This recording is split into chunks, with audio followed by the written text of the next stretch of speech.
Troops first deployed to Afghanistan. They have served with distinction in the war on terror. So what drives them? Well, pollster Frank Luntz spoke with some of the National Guard's newest recruits about why they signed up and why they want to deploy. Frank, welcome back to the program.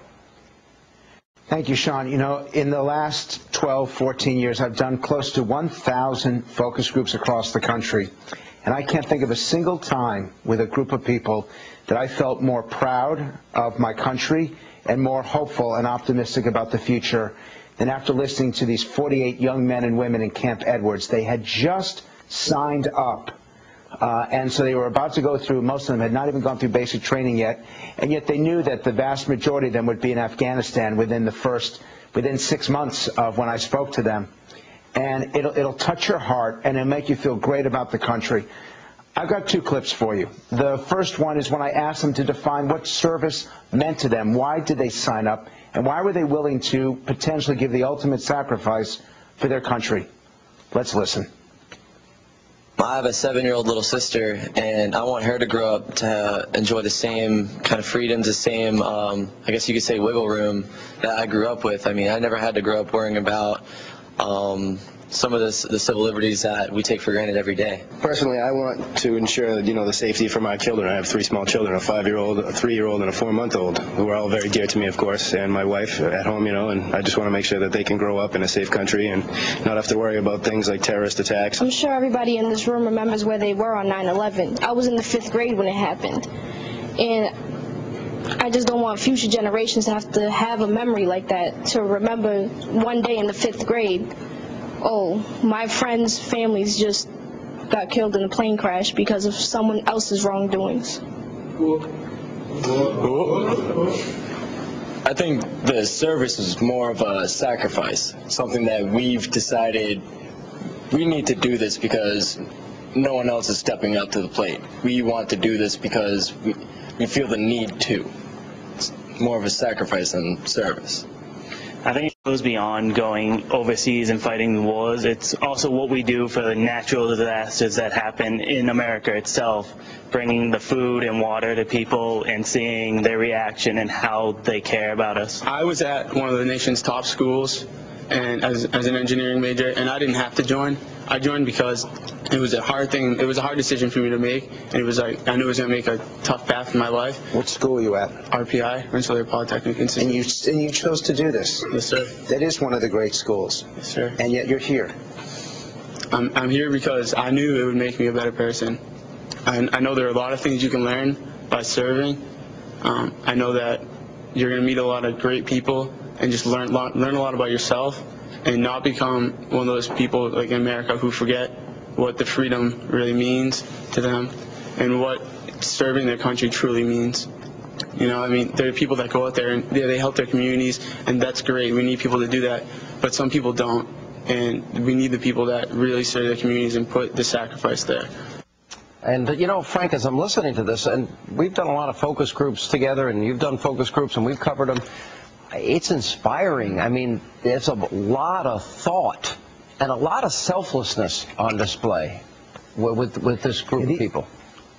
These National Guardsmen, and they joined to serve their country as well as their community, and it made me so proud of the National Guard. I remember when Dan Quayle got criticized for this 20 years ago. These National Guardsmen are truly incredible, and I don't want to sound soft in any way, but as I was listening to them, I got choked up.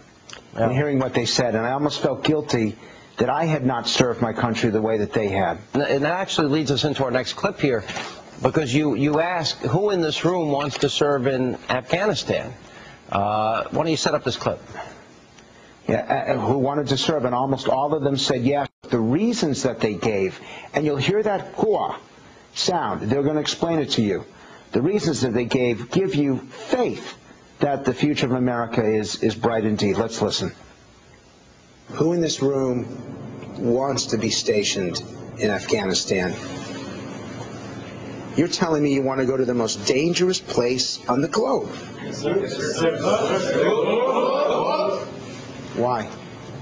It's just what needs to be done. That's where the war is right now. We got to take it to them. I am actually going to be stationed there in May of 2011. I'll be deployed to Afghanistan. As with me and I know one of my friends, we're in college, I'm considering not doing ROTC so I can ship to Afghanistan and serve while it's still an opportunity. An opportunity. To serve my country. When you think of the military, when you truly think of it, when you're doing ROTC, they train you infantry. They train you all those tactics, how to fight, and that's who's on the front lines. Now, everyone, if you have a different MOS, you're helping the infantrymen do their job, and that's what it's all about, because they're on the front lines, they're doing the dirty work, and they're going through all the really hard stuff, and they're doing the work for the government in this country. It's actually good that he said that, because I am in my second year of ROTC, and he's exactly right. We are being trained infantry. All of our cadre, predominantly infantry or special forces of some kind, and they just train us in the sense that this is your job. Here's the places that you can go. It's just something that you really have to do. You have to dig deep down inside and just say, hey, like, it has to be done. We're the 1% that has to do it.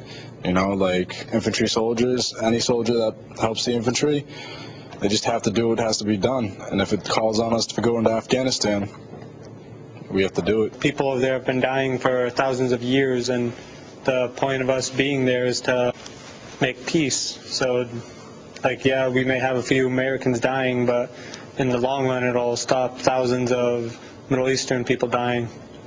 You understand that if you look around this room, that's one or two of you that won't be back. I don't mean to be dramatic. I mean to be accurate. I mean, as soldiers, we're brought up to pretty much live by the 4 warrior ethos, which is, I'll always place the mission first, I'll never accept defeat, I will never quit, I'll never leave a fallen comrade. So regardless if it's Afghanistan, the Mediterranean, Bosnia, wherever it is, whatever our mission is, that's where we're going to go, because that's where our country needs us. Frank, look, you've done a lot of great focus groups. I think this is probably the most enlightening. Thanks for being with us. Appreciate it. Thank you.